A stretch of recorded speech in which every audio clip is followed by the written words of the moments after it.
இப்போ 3 மணி ஸ்கேனிங் போயிட்டுருக்குது. இப்போ பார்த்தீங்கன்னா இந்த காட்டுக்குள்ளே நான் 3வது முறையாக வந்து ஸ்கேன் பண்ணிகிட்ருக்கேன். ஒரு இடம் கூட கிடைக்கல இந்த ஏரியாவில் மெட்ராத்தி. அதுங்காட்டி மறுக்கா ஒருக்கா ஸ்கேனிங் போயிட்டுருக்குது. இடமே இல்லாமல் மறுக்கா ஃபுல் காடு பூரா ஸ்கேன் பண்ணி பார்த்துட்ருக்குது. இது நேற்று ஒரு வீடியோ போட்டேன், காட்டில் எந்த பாயிண்ட்டும் இல்லை அப்படிங்கிற மாதிரி. அதே மாதிரி அந்த காட்டில் ஒன்றும் இல்லை, கிணத்துக்கு மட்டும் ஆச்சு. இந்த காட்டுலேயும் அதே மாதிரி தான் ஏதோ ஒரு 500 அடிக்குள்ளே இருக்குதுன்னு சொல்கிறாங்க.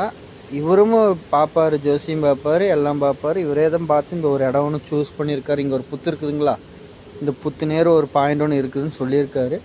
அதுக்கு ஸ்கேனிங் ஆகிட்டுருக்குது, ரிப்போர்ட் வந்திருக்குது. இந்த ரிப்போர்ட்டை நம்ம பார்த்துட்டு எப்படி முடிவு பண்ணுறோம்னு சொல்லலாம். அதுக்கப்புறம் தான் இந்த பாயிண்ட் ஓட்டலாமா வேண்டாமான்னு இனி சொல்ல போகிறேன். நான் இப்போ ரிப்போர்ட் வந்ததுன்னா உங்களுக்கு இதோட அட்டாச் பண்ணி விட்றேன்.